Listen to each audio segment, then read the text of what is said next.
All right, it is finally happening. Look who I've got here, wearing a baseball cap just like me, and I've come with a flannel in honor of the internet's busiest music nerd himself. Anthony Fantano is joining me today on the channel. Anthony, thank you so much for being here. How are you, sir? I'm good. God save the king. God save the king. Yeah, kind of, I guess. Yeah. It's been a funny time over here. Talking of funny times, you've had a bit of a funny time recently. We'll talk about that in a minute if that's all right. But Yeah, we don't have to talk about it immediately. yeah. In your recent video that you put out on the Drake situation, like I said, I'll talk to you about that in a minute. You spoke about choose your own adventure moments, which I really like the way you kind of put it. Essentially, like pivotal decisions that would lead to potential outcomes in that situation. But what I wanted to know is, like, can you pinpoint any of these like choose your own adventure moments from your past, or serendipitous moments, I guess, that led you to the career path that you're on now, or any that have come up along the way as you've been in this world for a long time? Yeah, obviously.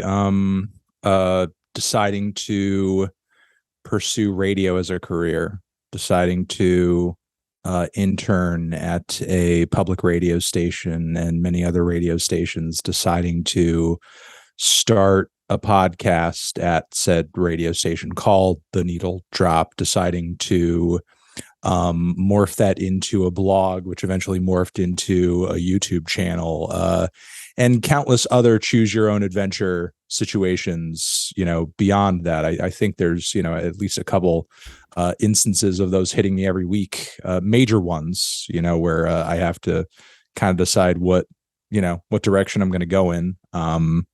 And maybe to everybody on the outside, it seems like really clean or consistent, but at least from my own, point of view, it's pretty chaotic. It doesn't really leave. I was telling a friend of mine this the other day. It doesn't leave a whole lot of room for like reflecting on the past. I have to like live in the moment in this really radical way because the only thing that I have time to think of with the workload that I give myself every day is what am I doing right now? And what is that going to pan out into for, I don't know, looking forward into the next several months to a year, and where I've been and how I got to the point where I'm at right now. It's hard to kind of live in the past all that often because of just how much the present kind of demands my attention at any given moment. If I'm to pull off anything that I'm doing, the right way. Yeah, that's interesting. And I guess I can point to a couple in my own journey, just little strange moments where they weren't necessarily where I was choosing a specific path to go down.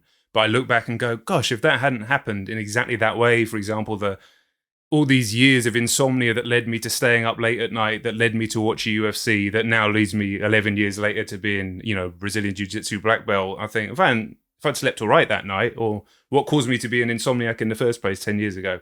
Sometimes I think about these things, they pop into my mind, but not unlike yourself, having time to think for yourself is difficult with the amount of workload that we put on ourselves. And that's something that I've been really interested in what you do for a while is your process. Not so much the Needle Drop channel. How can I fuck up that name on an interview with Anthony Fantano? That's shocking. Not so much the Needle Drop channel. You've spoken about that on video a while ago, some of your processes, some of your listening habits. And I can kind of see how that not runs itself, that's unfair, but obviously there's a release schedule and I'm sure there's chaos in deciding what you're going to cover and what you're not going to cover.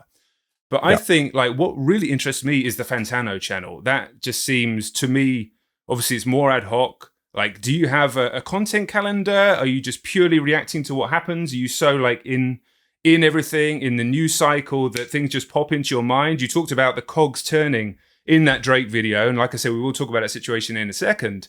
But like, are you collaborating with people to come up with these ideas? Because honestly, I go on that page or go on your channel page all the time, and I'm like, motherfucker, I thought about that, but I never even crossed my mind to make a video about it. And then you've already done it, and your thumbnail's amazing, and your title's amazing, so I'm done. Happens all the time, and I'm always amazed at that like at the same time as doing all your reviews, which I know are incredibly time consuming, to do that as well. Kind of, it's mind blowing to me, but I'm kind of interested in the process. Yeah, I mostly collaborate on that channel with my editor, Austin, who also, them and I bounce ideas off of each other, in terms of like, what's the content for today? I have a vague idea of what we're gonna do today on there. But yeah, it's a bit of a potpourri. It's a bit of a variety, a bit of a variety thing, and it's I do not have a content calendar for that channel anyway. I do have a content calendar for the main reviews. Yeah. I usually know like 3 weeks in advance a rough idea of like what I'm going to be reviewing, like toward the end of the month or the start of the next month or whatever. But usually the Fantano channel, I like that to be pretty dynamic in terms of its ability to react to any given thing that happens really quickly, like obviously the Drake thing, I was not planning on making any Drake content at all on the Fantano channel that week, had I not been messaged in the middle of the night Wednesday, and yeah, there were a few different ideas that were kind of thrown back and forth about the whole situation, and then nothing really kind of panned out, and it seemed like after a short convo about it that like the whole thing would just kind of like go buried in time and just kind of stay in my DM inbox and kind of just remain a dirty little secret. But then I went to I kind of laid down and I started to relax, and I thought of this really funny idea. What if I made up a message,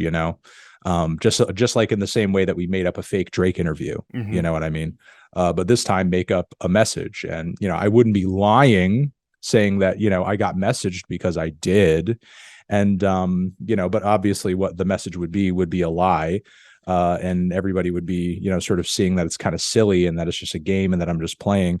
And ultimately I thought, like, if Drake was a guy who didn't take himself too seriously and had a sense of humor, which I hoped would be the case, I thought that he might see that and sort of message me back and just kind of be like, hey, that was kind of funny, like, respect for, you tricked me. I saw the video and I thought you leaked the DMs. You were going to be all angry, but instead you were just kind of fooling around and being silly. Yeah. But it didn't pan out that way. No, and it's funny because Drake does seem like a guy who sometimes doesn't take himself too seriously, and sometimes he shares memes, like you said, on video about himself, and shares memes, lip syncing in the Taylor Swift video, being sort of like a silly Billy and playing with the idea of him being an emotional guy. Yeah, so sometimes he seems like he doesn't take himself too seriously. Other times seems like he takes himself more seriously than anybody has ever taken himself seriously. So an unusual one, and I mean, it kind of showed your respect in terms of using your scoring system in the DMs to you, which was sort of like a real nod. Like I'm at least aware of you enough to have got to the end of videos to kind of understand the lexicon of what it is to be an Anthony Fantano watcher. So I thought that was interesting. And aware of me enough to have probably Googled Anthony Fantano wife. Well, yeah, there's that too. Aware of me enough to have done that as well, which is I think. Even weirder, but whatever he gets off on. Yeah. So what's it been like? Like, I mean, I said we were going to talk about this. Obviously, I didn't want to kick off with it, but like, what's it been like? Because obviously the Drake stuff has happened. That got a lot of mainstream coverage, real news cycle. And then just before that, I called it the Fantano Chaos Tour. You decided to do the Thriller is not a 10, the Beatles is not a 10 videos as well. And I was like, wow, he's just going out there. He's just putting himself out there. And, you go on Twitter, you're trending every day. I wake up, obviously we're in different time zones. Oh, Anthony's trending again. Let me click it. And I was like, whoa, that is intense to deal with potentially. And I know you've been in this game a long time. You've dealt with a lot for a long time in terms of people coming back at you. But like, it's been an intense month, right? An intense 4 or 5 weeks, I'm sure. Yeah, like, an intense how do you deal with that? Yeah. An intense couple of months. It's for sure. I mean, I think everything I've done up until this point this sounds like really stupid and I don't know, maybe conceited, but I think everything I've been doing has kind of prepared me for this moment. And when I say that, I don't mean like I'm training like fucking martial arts like you were talking about earlier.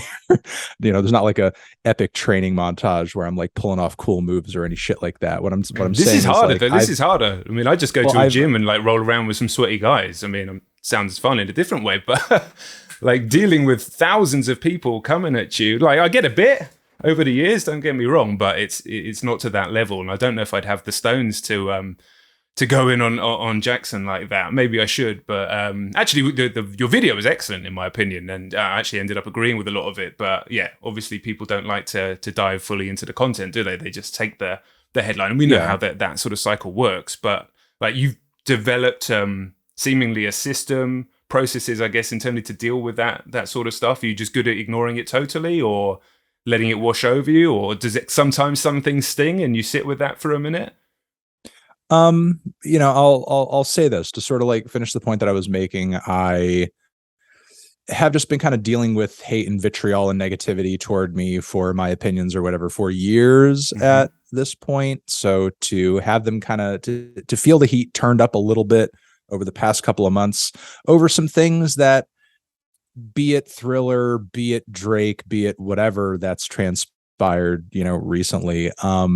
I know all this shit is going to be irrelevant in 6 months. You know what I mean? There's been so many hate cycles thrown my way.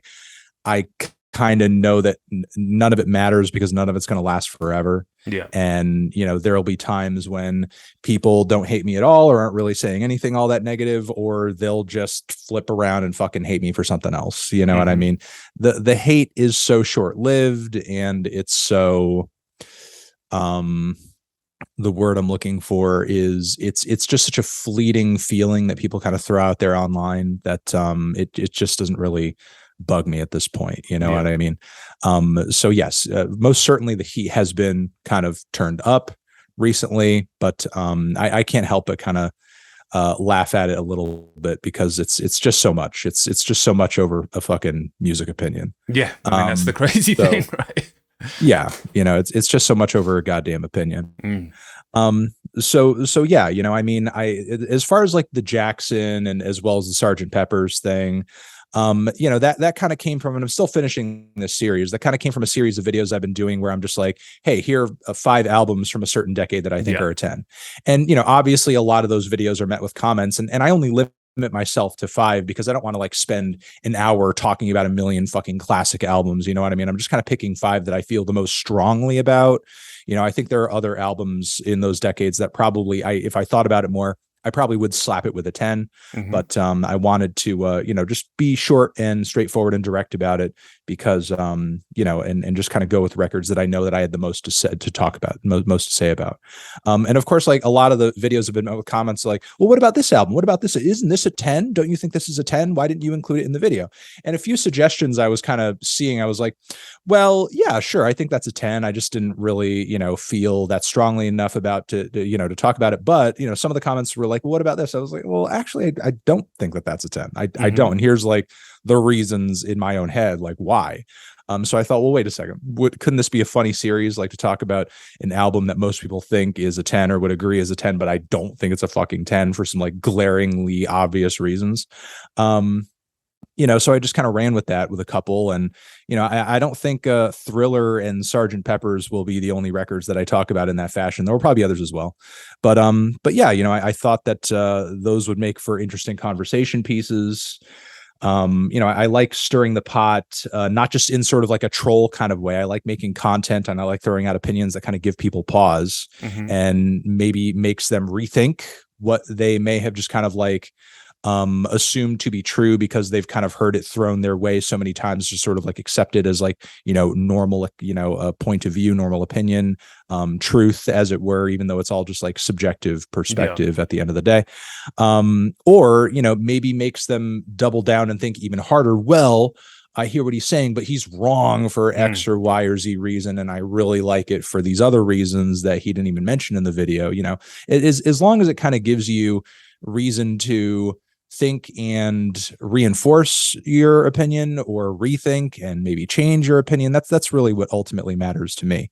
But yeah, there has been a bit of a chaos tour going as of late. I've been trending, and clearly my response to that has not been, okay, well, let's like lay low for a little bit and try to figure out how not to be trending so much so that I can just kind of like, chill out and ride this out. I'm just kind of like, well, how can I figure out how to trend for another reason? Yeah. You know what I mean? Not that I go on my YouTube channel knowing what the fuck is going to make me trend. I truly and honestly don't. And once again, with the Drake thing, while I thought and I considered him kind of going public with the DMs would be something that he could do, I didn't think it would be something he would do.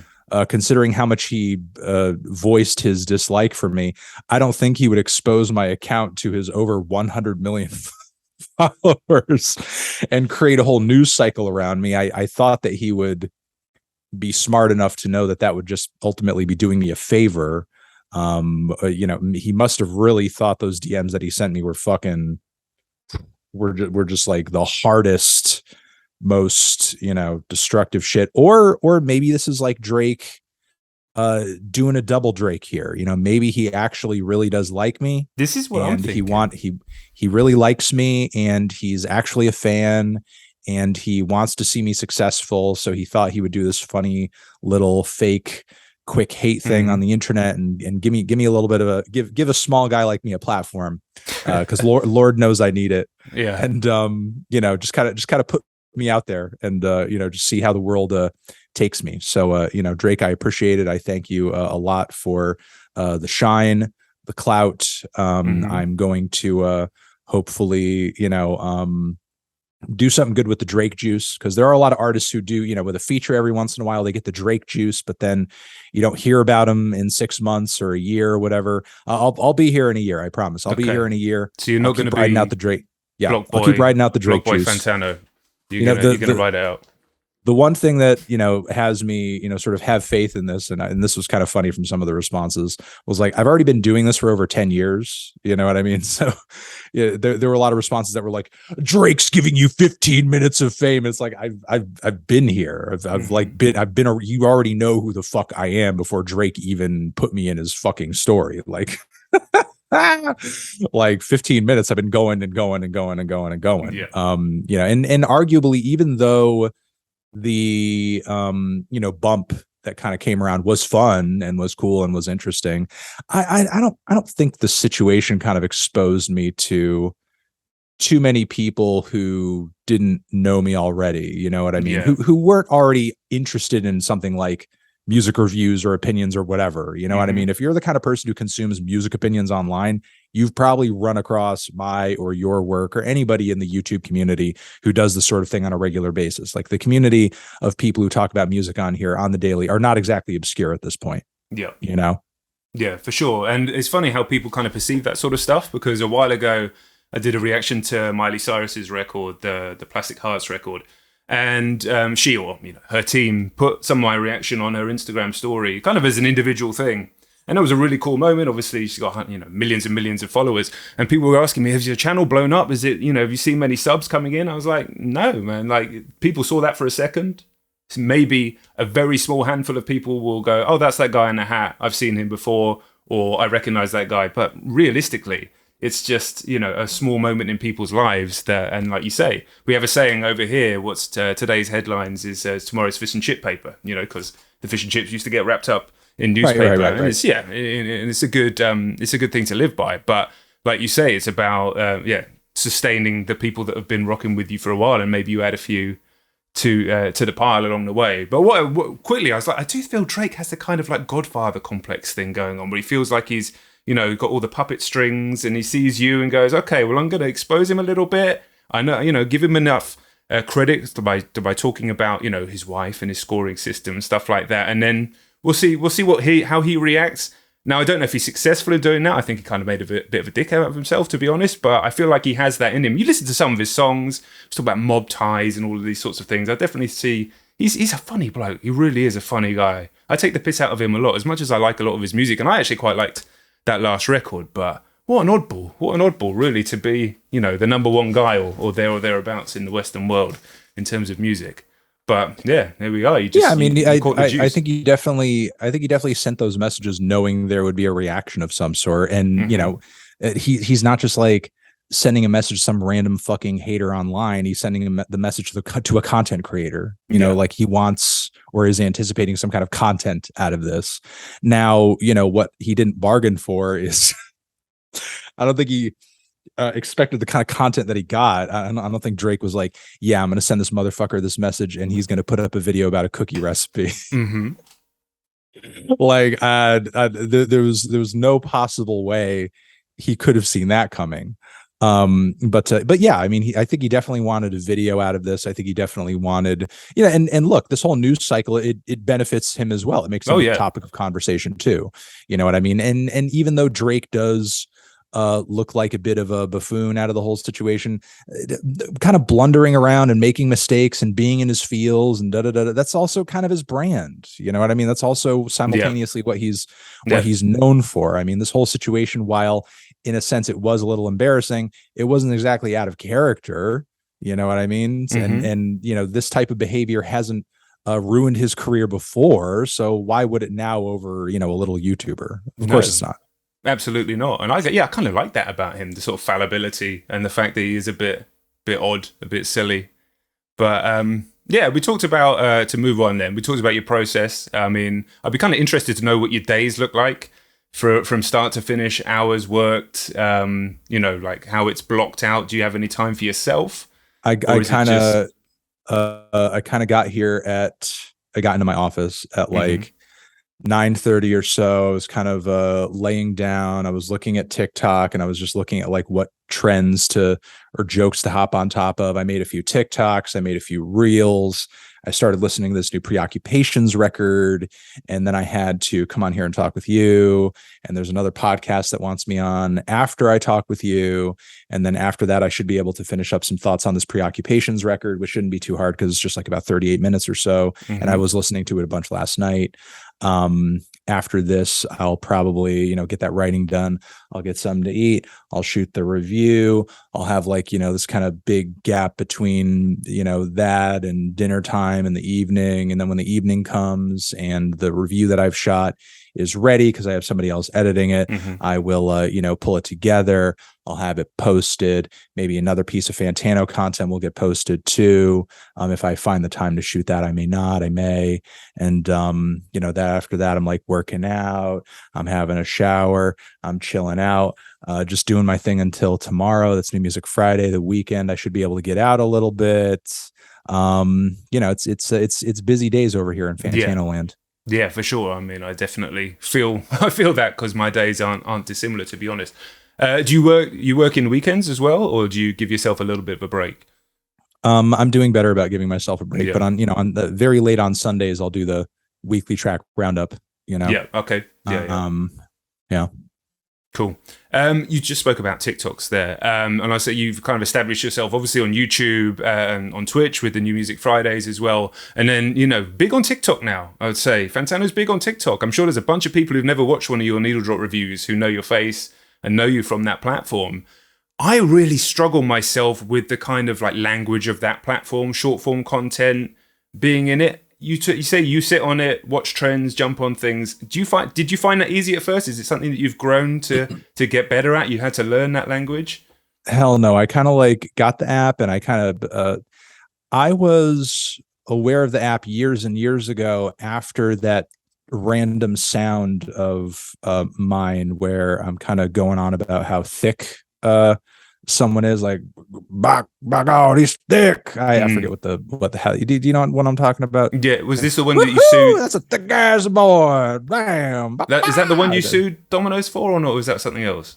No, that's okay. That's an entirely different sound. Okay. Anyway, like this sound where I'm just like, damn, he's thick. Right. Okay. That's a thick ass boy. Yeah, like that. Somebody took that sound and it went super viral on TikTok. Like I think over 100,000 uses, and like a lot of the uses were like, I don't know, people just like showing off their ass or like showing off their pet who's fat.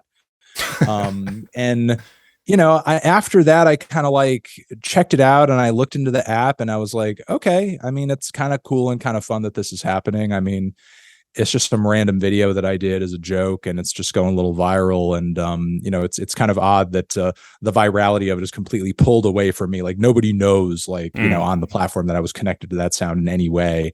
But, I just kind of checked it out, saw it for what it was, I suppose at the time, not fully understanding it, but I was just like, okay, well, I mean, I can't really think of a way to to benefit this for this to benefit me in any way right now. So I mean, it's cool, it's neat, it's interesting, but I just have other things to kind of worry about.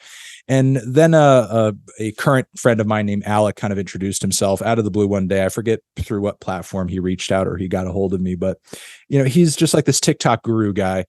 And he was just like, hey, listen, I think you would be great on TikTok. I would love to like teach you how it works and like what are what are the do's and don'ts, and and just like kind of go from there.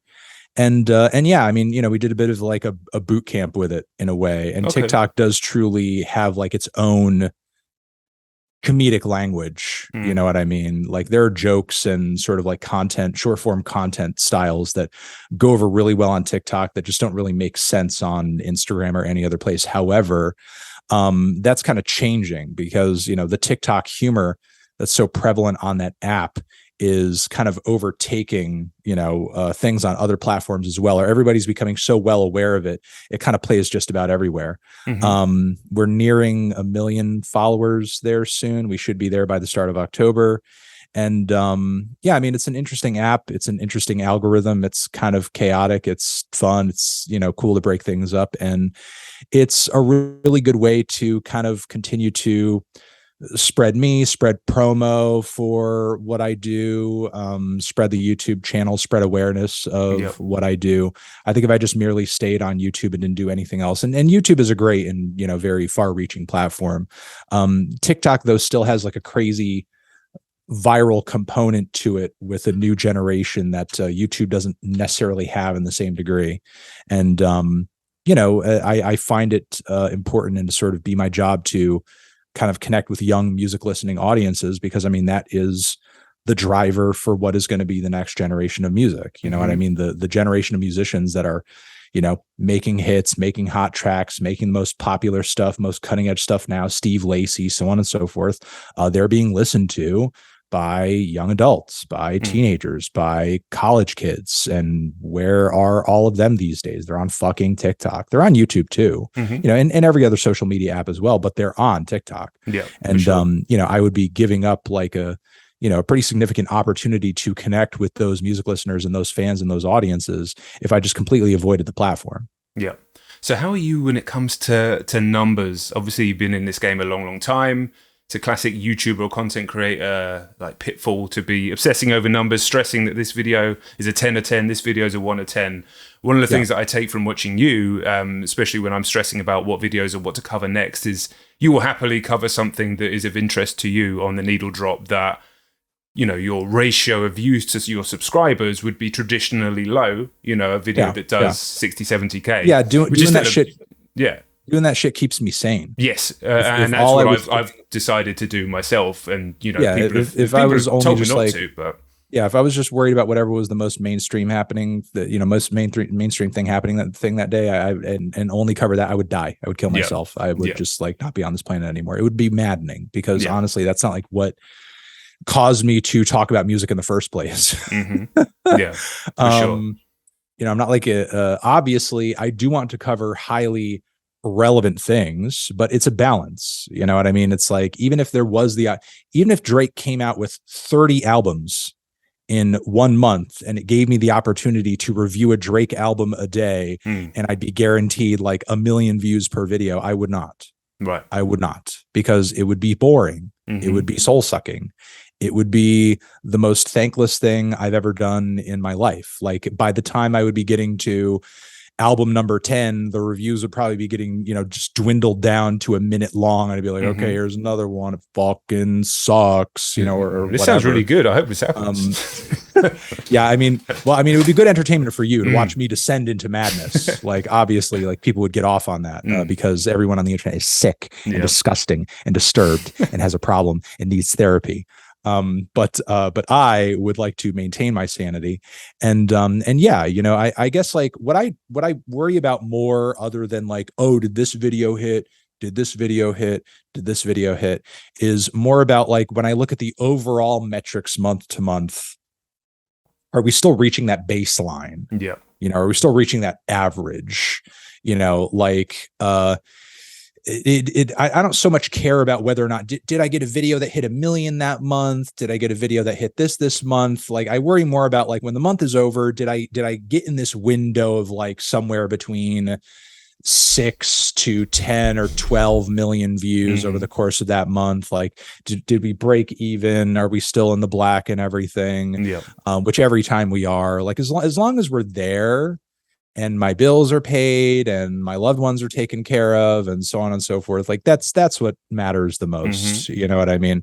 Like, I'm not trying to have like the most views or the biggest YouTube channel out there or whatever. I mean, obviously size of a YouTube channel is important. And I do think that, you know, it is vital and it is pivotal for when I am trying to make those attempts to expose more obscure artists, to review more relevant stuff as well, because the more relevant stuff brings in people who might then after that be kind of curious, or it might be more likely after they've clicked on that video that they have this other random indie band or artist or underground artist that I've reviewed pop up in their featured list or whatever, you know what I mean, after I've covered it. And then there's you know, some exposure to their work after that. You know, I would love for more people to check out the new Sudan Archives record that I just reviewed, which I think is one of the best art pop, you know, hip hop, R&B, indie fusions of the year for sure. But yeah, you know, I think balance is important. I love talking about mainstream stuff when it makes sense. I love talking about underground stuff when it's like really hitting. And it's, you know, kind of standing out to me as some of the best work I've heard that year. And yeah, you know, I try not to worry too much about metrics on the review side. You know what I mean? I think we do kind of worry a little bit more about that video to video with the Fantano channel, because, you know, if we're talking about topics, I think we want to make sure that topic is, you know, we're kind of stirring the pot a little bit and kind of trying to generate conversation, get a bit of a debate or a discourse going. I think we want to make sure that discourse is engaging. You know what I mean? Like, if you're creating discourse out of thin air and nobody is discoursing, you know, like mission failed, you know, you're dead. But you know, I tend to worry a little bit more about that than I do, you know, whether or not people were interested in some fucking album or artist they had never heard of. You know what I mean? Because unfortunately, when it comes to trying or listening to new music in the music industry, a lot of fans really like want familiarity. You know what I mean? Your adventurous fan who wants to hear something that they've never heard of before, something totally new, something totally different. That is the minority. That is the rarity. That is not your average person. If you try to cater to that audience, you can probably gain a bit of an audience, but you know, there's only so far that you can push it. And it's kind of funny because people, you know, will say to me all the time, like, hey man, when are you going to break some artists, man? When are you going to, like, you know, do you review unsigned artists? And I was like, or do you review artists people don't know about? And I was like, look through my fucking YouTube catalog. I have reviews for albums that have, for artists who have gone platinum and they have hundreds of thousands of views. And then there's other albums that I've reviewed that you've probably never fucking listened to, and they just have tens of thousands. You know, we're just kind of just like bumping back and forth from record to record. Yeah, there's probably tons of records that I've reviewed even week to week that are unknown to you. Sure, you know, there are probably you know, there is a bit of, I think, maybe crate digging that I am, you know, I can only do that to a certain limitation because of how full up my review schedule tends to be week to week. But you know, I think that's on anybody who's looking to kind of, you know, break out and kind of do their own thing too. I mean, I'm doing what I'm doing. I've kind of given you the formula. If you want to do something similar and kind of make your own way doing it, I mean, go ahead, you know, jump on those mainstream records just like I do, give your thoughts. But then when you have downtime, like, go dig through that fucking crate, go find that record or that album or that artist that nobody's fucking heard of. Because listen, there have been dozens of examples of artists over the years that have been doing this, that before I reviewed them, hardly anybody knew who the fuck they were. And then after I reviewed them positively, they got signed, they got a way bigger audience, they got, you know, at least like an opportunity or a jump in interest that led to, I don't know, some kind of breakthrough interview, or kind of like, you know, more favoritism in the algorithm, or a song that went viral or whatever. I mean, you know, I'm a drop in the bucket in terms of like the overall matrix of, you know, whatever is out there that could potentially break an artist, but I'm there. Yep. doing my thing. I'm a component. I'm creating my own little, quotient of chaos here. It doesn't, pop off every time. There are tons of records and artists that I review very positively that, they don't go viral. And, but still there's like at least a small, hovel of people there who see that stuff and are like, hey, you know what? Thanks. I wouldn't have heard of that otherwise. And that's really important to me. And, for that person, that's, for those reactions to me, doing those albums and also getting enjoyment out of it myself is more than enough, And also with those ones, even like you say, it could be 10, 20K views. It's still a lot for a lot of people, but you drop that little pebble in the ocean and the ripples go out, and every single person who's viewing a video might just be somebody who's clicked on it for 10 seconds and moved off, or it could be an A&R. It could be, you never know who's hearing it and what that could create, like you say. So even if it doesn't go viral necessarily, I think it's always worth doing. What I find fascinating, you do the New Music Friday, obviously streaming. You do that on Twitch. We've seen that YouTube might be changing, or they're certainly looking to change some of the monetization options when it comes to music on YouTube. I'm a little bit wary about it. We'll see where it goes. One thing I really hope, though, is they stop blocking streams when you stream music. Obviously, Twitch doesn't block as you're doing it. You get the DMCA stuff or the muting afterwards on the VOD, as you know. But when I've tried to do it on YouTube to, a significant audience, obviously you can only do about 45 minutes before it gets cut off. And I'm really hoping that changes, because with my channel being a certain size, but not the same size as yours, to do something really underground as its own video on mine, I am really getting a very low view video, as in terms of percentages of overall audience, which I will do, but there are times where I'm just looking at it, you do too many in a row and it can affect your channel, and et cetera, et cetera, et cetera. But if you're streaming for 2 hours, playing music that people want to hear, playing new music, reacting, you can throw in, I heard this, you can throw in. And that's how I discovered so many artists over the years, because we're quite lucky over here with the radio, is we don't really have genre radio stations. Radio 1 plays all sorts of music, whether it's, Elliott Smith, Aphex Twin, all of these artists that I heard over the years were just listening to like Zane Lowe or someone like that on the radio, and they drop it in there and then you discover it and go from there. And with a video on demand YouTube world, that becomes harder, because you are, as a consumer, selecting things to listen to, and you need to go in with a really open mind to find new music. But if you're captive in a stream and somebody like yourself plays something new, I think I'm basically, I've asked you about 7 questions in one there, but I'm just kind of hoping we can do that again on YouTube. I mean, you'd probably stay on Twitch, I don't know, but I'd certainly do it straight to my audience on there, rather than trying to build in a place that's having its own issues, let's say, as well. Over on Twitch, they've been in the shit the last couple of days. Yeah, I mean, Twitch obviously has been under a lot of fire recently because of changes to monetization stuff, the gambling stuff, so on and so forth. All I can say is nowhere on the internet is it 100% ideal to do the kind of show that you're talking about, because even with what I do on New Music Fridays, I have to pull down that content immediately. And there's not really much of any content in terms of clips to speak of on that Twitch page, because the interviews, I like for them to just kind of live on the Fantano channel. While it might be cool or interesting to have some clips of the reviewing your music streams that we do, that's still us playing music, even if it is just independent music, unsigned artists, underground stuff, super underground, to the point where, we're talking about maybe hundreds of listeners on Spotify if we're lucky.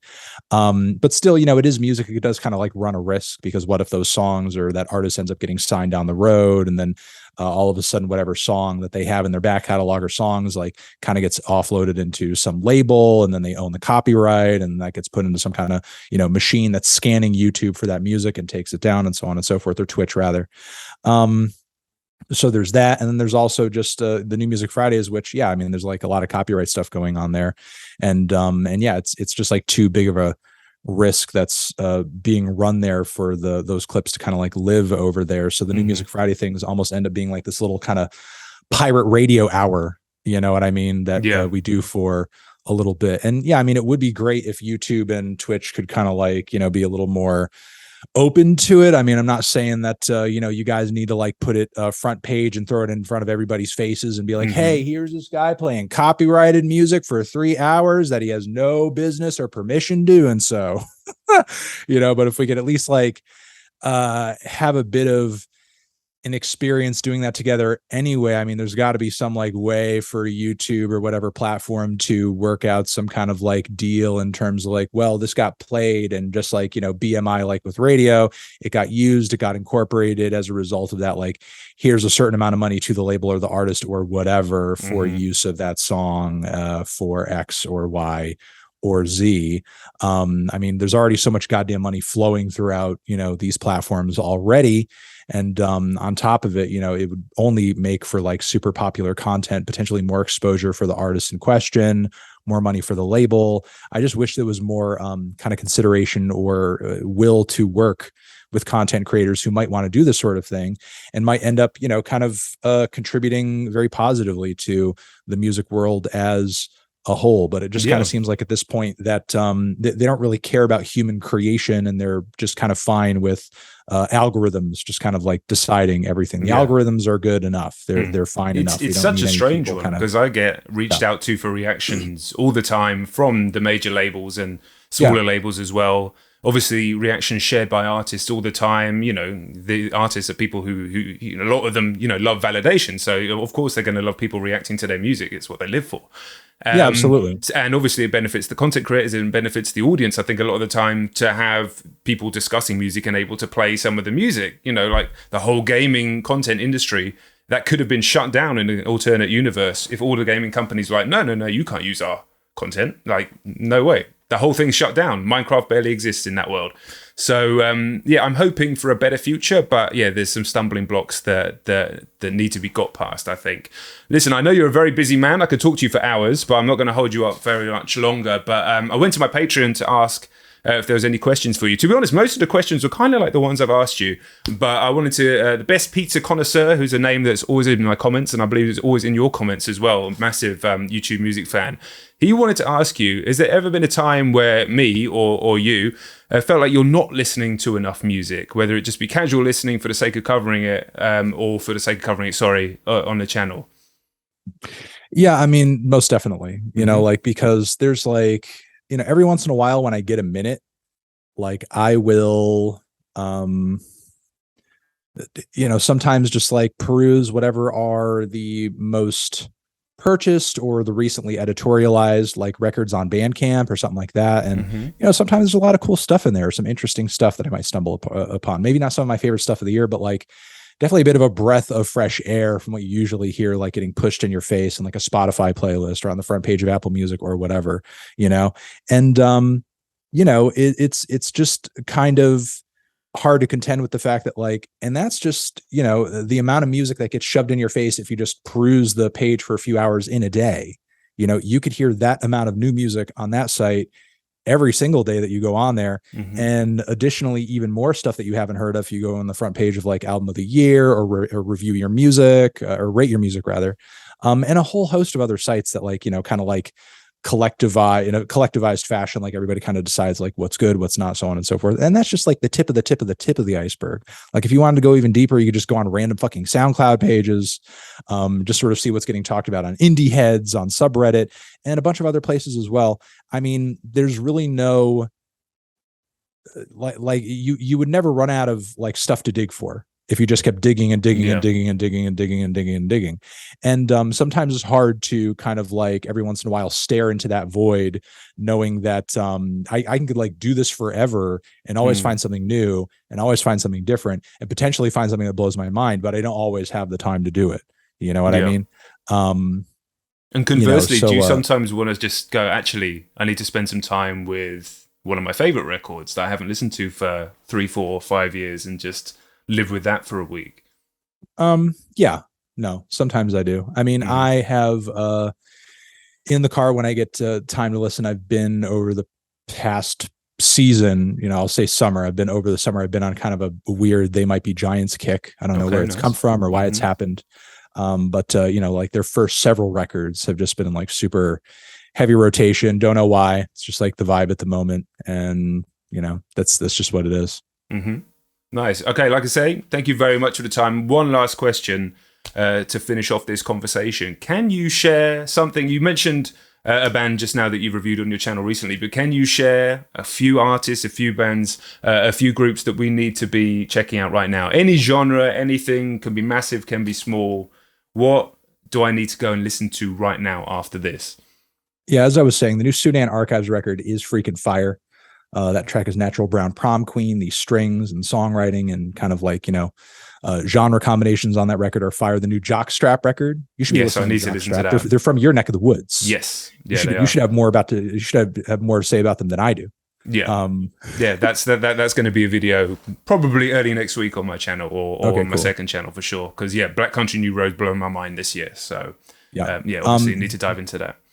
There's also this like noise rock and post-hardcore band that I ran across in a reviewing your music segment. They just like submitted their music to be reviewed. It was so good. I was just like, this is just the kind of fucking thing that I would just review if I heard it, just like in passing. The band's name is Cohort B. Okay. And I recently talked about them in an EP Love segment, and I think that record's great. The Kenny Beats record's really good, but I think everybody knows that, along with the Black Thought and Jid. Cheek Face, I think, is really fire. They're kind of a very quirky indie band with a lot of spoken word vocals. They're very cheeky. They're very funny. It's very humorous. It's very silly in left field. And then the last thing I'll throw your guys away is the new Meridian Brothers record that just dropped. The one where it's like a collaboration with this imagined music group, El Grupo. I think it's El Grupo Renacimiento. And it's just like a really interesting left field cumbia and salsa record that's very funny and a little quirky, and the Latin flavors on it are amazing, but then also the social commentary, as there's like tracks on there about like atomic bombs and cops and so on and so forth. It's kind of crazy. It's very creative. It's very all over the place. It's very unique. Definitely one of the more unique music listening experiences I've had this year, that Meridian Brothers record, for sure. Awesome. Well, amazing. Yeah, once again, thank you so much for your time. Obviously, Anthony Fantano forever. And everybody knows where to find you, but the links are all down below, but you know that already. All right, guys, thank you so much for watching. I'll catch you soon. Right, peace.